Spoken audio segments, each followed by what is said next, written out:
What's up, everyone? This is the Montre Black. Today we're gonna react to a death battle: SpongeBob versus Aquaman. Let's watch. This episode is sponsored by BetterHelp. We're faced with challenges in life all the time, especially these days. It feels like it's basically constant. And because of that, it can be overwhelming to learn how to find solutions. A good therapist can teach you to be a better problem solver and make it easier to accomplish your goals, big or small. Therapy can be a great way to work through the problems you've been dealing with in your personal and professional life. It can be great to have someone to talk to help heal emotionally, figure out things like anxiety or depression, or even just unload stress from the week. It might be scary or intimidating at first, but talking with your therapist can serve as a respite from the outside world, a battery recharge before you're back out there. If any of that sounds appealing to you, BetterHelp is a great option. It's convenient, affordable, and best of all, totally online. All you have to do is fill out a quick survey to get matched with a therapist, and you can switch therapists at any time. When you want to be a better problem solver, therapy can get you there. Visit BetterHelp.com/DeathBattle today to get 10% off your first month. That's BetterHelp.com/deathbattle.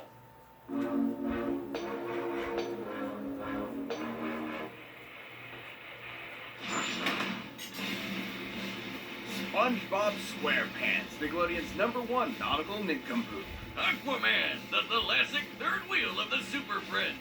Thalassic means ocean. I looked it up. The infinite ink-black depths of the seven seas are home to any number of terrifying, awe-inspiring creatures. They're also home to these two losers. Though when it comes to cartoon characters, there's always more hidden beneath the waves. That's right, we're prioritizing the cartoons for maximum Toon Force shenanigans. He's Wiz and I'm Boomstick. And it's our job to analyze their weapons, armor, and skills to find out who would win a death battle. The year was 1946. The former allies of World War II were engaged in a Cold War between capitalist West and communist East. The United States changed history forever with the introduction of the atomic bomb, a weapon of unparalleled nuclear devastation. One of their most popular test spots, the site of 23 separate detonations over the course of 12 years for a total fission yield of 42.2 megatons, was Bikini Atoll in the middle of the Pacific Ocean. The results were ecological devastation and perhaps something more. Deep beneath the atoll, the fauna began to change. They evolved, becoming sentient, forming language, technology, and society. This Bikini Bottom organized into a monarchy under the god King Neptune. It developed a free market economy and a thriving artistic culture. Even the simplest underwater creatures became capable of complex thought, including the very first multicellular organism to be categorized as part of the animal kingdom, the sea sponge. And one sponge in particular, the greatest among them, lives in a pineapple under the sea. Oh! SpongeBob SquarePants. No, I wanted to sing the song. I don't know about greatest. SpongeBob may headline one of the most popular children's cartoons of all time, but he's a total dork. He's a painfully naive man-child whose only ambition in life is to continue his minimum wage job as a fry cook at the Krusty Krab. Really sounding like a Squidward there, Wiz. And no one wants to be a Squidward. Sponge Robert might not have the flashiest life, but he's happy. And that's what matters, ain't it? Not in Death Battle, it doesn't. SpongeBob is routinely physically incapable of even the most basic tasks. Almost like anti-Toon Force. He's the biggest wimp in town, like the time he failed to lift a glass of lemonade, or the time a school bully gave him diarrhea, or the time he effortlessly rotated the entire planet. Huh. Oh, we're in for some shit now, aren't we? Despite being a real sea creature, SpongeBob is more like a kitchen sponge. Absorbent and yellow and porous is he, after all. He can stretch and shape-shift his body any way he likes, duplicate himself through asexual reproduction, and absorb immense amounts of liquid. Wouldn't he always be full, though? From an entire lagoon to... oh god. Enough water to replace the moon? Oh, and for some reason he has an insane healing factor. He survived being torn in half, vaporized, having his soul removed from his body, and literally being unraveled out of existence. Okay, I think we're good. We can just end the rundown here. No. I need to see how deep this rabbit hole goes. Perhaps his most mind-bending ability is his control over... bubbles. No, stay with me. This is unbelievable. Like a soapy Green Lantern ring, his bubbles can become anything he wishes. From guided cruise missiles to sentient life and entire bubble societies. That's a pretty similar effect to his magic pencil, which can draw anything he wants into existence and erase it from reality just as easily. The pencil was so powerful, SpongeBob sent it back to the surface where it belonged. But in later seasons, he still just has it for some reason. And finished. I call him Doodle Whiz. Whiz, he's just like you, but I made him with a pencil. I'm calling the police. Even the mundane becomes godlike in SpongeBob's yellow hands, like his reef blower, which hoovered up the entirety of Earth's oceans in seconds and then exploded on top of SpongeBob all at once. It's estimated the entire mass of Earth's oceans is about 1.5 quintillion tons. Considering all the water refilled the planet in about 1 second, that'd be a kinetic energy of over 6,000 Yoda tons. That's enough energy to nuke Jupiter 13 times over. And SpongeBob was completely unharmed. His hydrodynamic spatula isn't just an impromptu bladed weapon. It's also his primary instrument to create the greatest foodstuff Bikini Bottom has ever seen. The Krabby Patty. A burger so delicious, it's basically magic. Not only is it totally addictive, SpongeBob was romantically attracted to one. It can nullify mind control, heal wounds, and even detonate. SpongeBob has survived nukes point blank, hugged his best friend Patrick so hard their DNA fused, can ride on the scene transitions, and once cried so hard he flooded Bikini Bottom, even though it's already underwater. Shit, he once grabbed a hold of this mysterious string and unraveled the entire universe. He literally undid the fabric of reality in seconds. What the fuck? What was that you were saying about Anti-Toon Force? I'm sorry. I'm not sure I've ever misjudged a character as severely as SpongeBob SquarePants. Nice character arc there, Wiz. Unfortunately for Roberto, the rest of the town only saw the goofy goober on the outside. It took more than one adventure to prove himself to be a real hero. You think he ever banged that squirrel? He's crushed Plankton's Plan Z, won the Battle of Bikini Bottom against an army of killer robots, and even teamed up with fellow Nickelodeon stars Timmy Turner, Jimmy Neutron, and Danny Phantom to save the Nicktoons multiverse. His biggest weakness is that he's a giant, suicidally naive idiot. And depending on the humidity of the atmosphere around him, being out of the water can dehydrate and permanently incapacitate him. Oh, also seasonal rot. Those first 3 seasons are pure gold, but after that, oh boy. There's this one episode called Squid Baby where Squidward gets brain damaged into a giant baby and shits himself on screen. What are you talking about? Oh, right. Trials and tribulations and Hasselhoffs aside, it wasn't until SpongeBob accepted himself for who he was that he was rewarded with the greatest boon of all. Middle management! So if nautical nonsense be something you wish, then pray to your yellow porous god for mercy, because his whimsical laughter is the last thing you'll ever hear.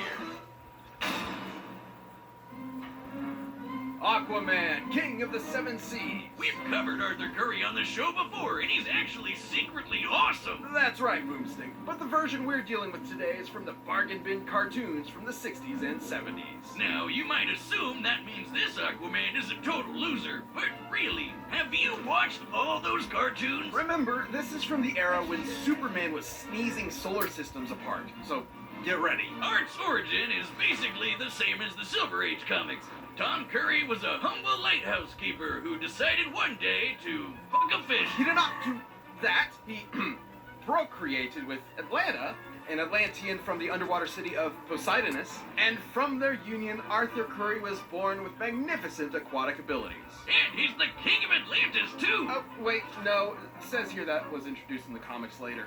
Here he's just some guy with magnificent aquatic abilities and a giant mutant seahorse that neighs just like a land horse. This Aquaman comes from a time when everybody who's anybody had their own secret cave with assorted gadgets. He's got an underwater jet ski, a net, octopus ink, a water pistol, and a portable heat ray to blast right through solid ice. Not exactly mind-blowing, but you know, I'm sure we're ramping up. We sure are. Aquaman's hybrid human Atlantean biology grants him superhuman strength and the ability to breathe underwater indefinitely and withstand the crushing depths of the ocean floor. The pressure at the bottom of the Mariana Trench is 16,000 pounds per square inch. That's like being stepped on by 100 elephants. Which is a lot. I guess. Aquaman is also an incredible swimmer, able to travel from Florida to Maine in under an hour. That's almost twice the speed of sound. He can create water balls and whirlpools out of thin water, and fittingly, water-based attacks are completely ineffective against him. And of course, you can't forget his aquatic telepathy. He can talk to fish, and he can even control people's minds and give them seizures, right? Oh, actually, that second part is also just from the comics. Cartoon Aquaman can talk to fish, which is awesome. His telepathy can reach several miles, summon hundreds of sea creatures at once, and works on anything from microscopic organisms to alien life. As long as it's aquatic alien life, of course. But he can still mind control them, right? Kind of. He can free them from mind control and even influence their emotional state to some degree, but besides that, there have been times when sea creatures have just ignored his commands outright. Wiz, I'm gonna be straight with you. You haven't said anything remotely mind-blowing yet. Does this Aquaman actually suck? Hold your seahorses. Aquaman's exploits were so world-renowned, he banded together with Earth's mightiest heroes to form a team capable of defending the planet, nay, the universe, from any threat. The Super Friends. The Super Friends. They're like the dime store knockoff version of the Justice League. What? No. You've got heavy hitters like Superman, Wonder Woman, and Batman. Keep going. Flash, Green Lantern. Apache Chief, Samurai, Black Vulcan, the Wonder Twins, and their pet monkey Gleek. Wiz, stop. You're embarrassing yourself. No, wait. His best direct strength feat was when he, moved some trash. About 50 metric tons of it. The jokes write themselves, huh? Fun fact, Aquaman once enrolled in an American college under the name Mr. Waterman. So we're working with a pretty hefty IQ here, huh? Okay, so he's lame, inarguably completely lame. I was convinced I'd find some crazy, insane Popeye punching out the animator feat somewhere, but no! He sucks! He actually sucks! His best feat is literally garbage! I'll take over from here, Wiz. Aquaman is a bit of a joke, sure, but he's not completely useless. He's dodged laser beams, defeated a living Titanic by luring it into an iceberg, seriously, and beaten this water elemental Undyne, who looked like a gorilla for some reason, by summoning seagulls to pelt her with clamshells. He once even outswam this Kryptonian pterodactyl monster, Rokan, who flew from the edge of the galaxy to Earth in about 15 seconds. Wait, really? Okay, now we're talking. That'd be over 55 billion times the speed of light. And Aquaman's swimming clearly outmatched that. It doesn't matter if it looks lame. You get one, buddy. And hey, you could probably kick your ass, person that's watching at home, so that's something. Well, not if he's on dry land. If he's out of the water for even 1 hour, he dies. Never mind, person watching at home, just hide for a bit, grab some lunch, and then stomp on his corpse. But is raw power really what makes someone a hero? Or is it the drive to help others, to be of service, to sacrifice? That's what a hero is to me, and I'd say Aquaman's got as much of that as there are drops of water in the ocean. He's about to die. Yeah. This episode of Death Battle is sponsored by Mint Mobile. After years of fine print contracts and getting ripped off by big wireless providers, if we've learned anything, it's that there's always a catch. So when we first heard that Mint Mobile offers premium wireless starting at just $15 a month, we thought, what's the catch? But after talking to them and using their service, it all made sense. There isn't one. Mint Mobile's secret sauce is that they're the first company to sell wireless service online only. They cut out the cost of retail stores and pass those sweet savings directly to you. Mint Mobile's wireless quality is especially impressive, and as a world-class mad scientist, I'm pretty picky. Mint Mobile gives you the best rate whether you're buying for one or a family. And at Mint, families start at 2 lines. And all plans come with unlimited talk and text plus high-speed data delivered on the nation's largest 5G network. And you get to keep your current phone number along with all your existing contacts. To get your new wireless plan for just $15 a month and get the plan shipped to your door for free, go to mintmobile.com/deathbattle. That's mintmobile.com/deathbattle. Cut your wireless bill to $15 a month at mintmobile.com/deathbattle. The combatants are set, and we've run the data through all possibility. One possibility. It's time for Aquaman's funeral!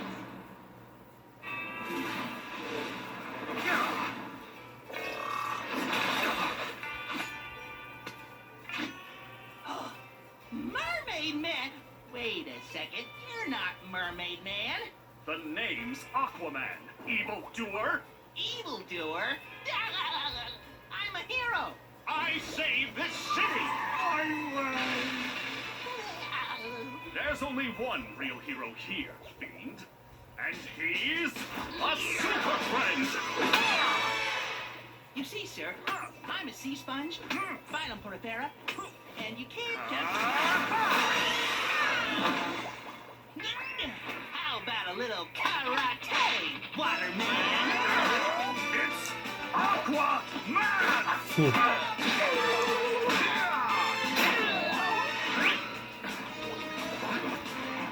Of course.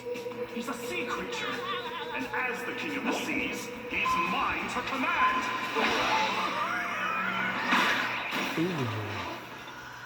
I wasn't just reaching out to you, Sponge. Let him have it, chums!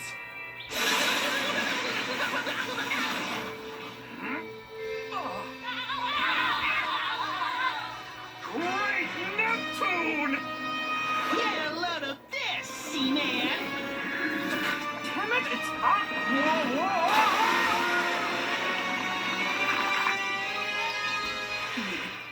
Water powers fading. Is there nothing I could do? Amen. I see it now. Multiverse of Aquaman.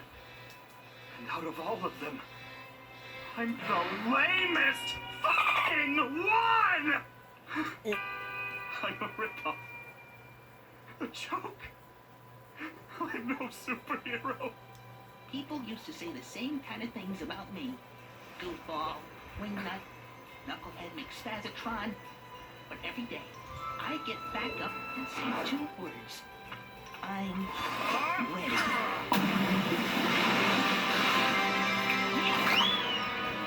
May the best hero win.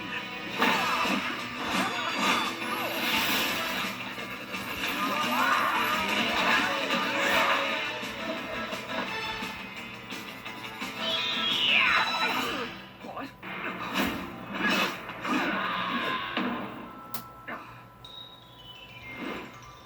The other side of the universe.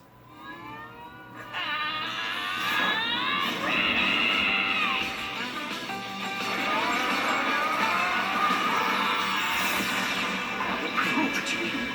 I'll be a real superhero.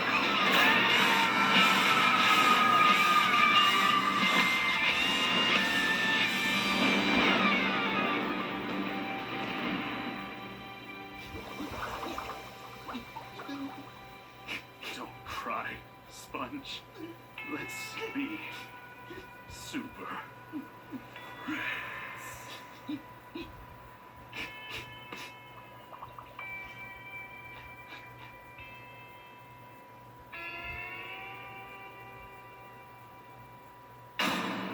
KO! What is it with ridiculously OP nautical-themed cartoon characters on this show, Wiz? This was an incredibly close fight.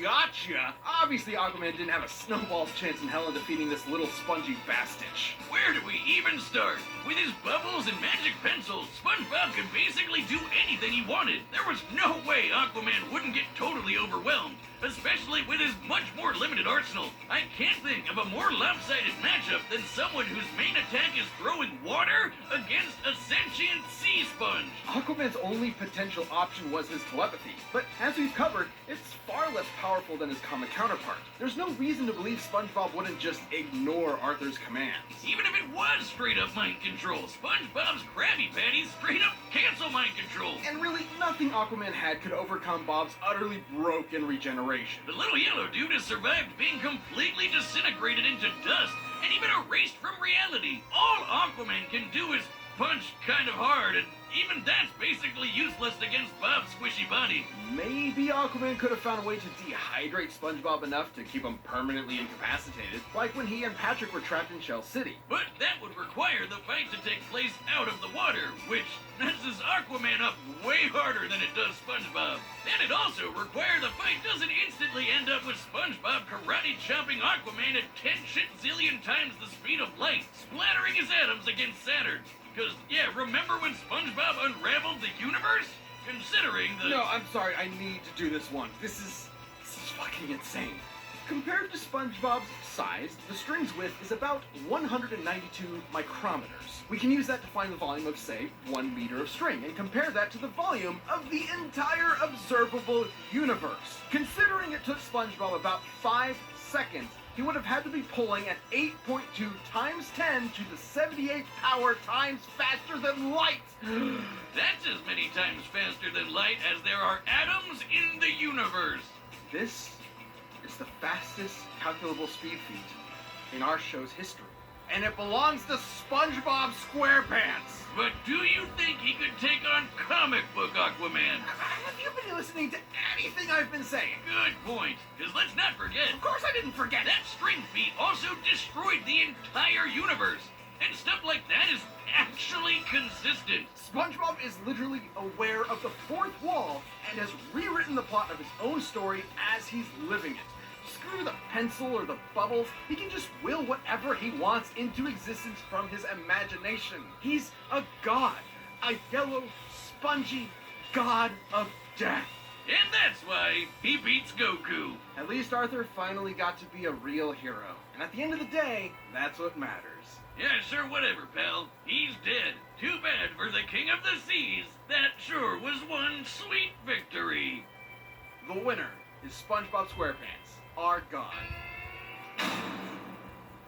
If you like the death battle, give a thumbs up, and I will see you on my next reaction. This has been the Montre Black. Peace.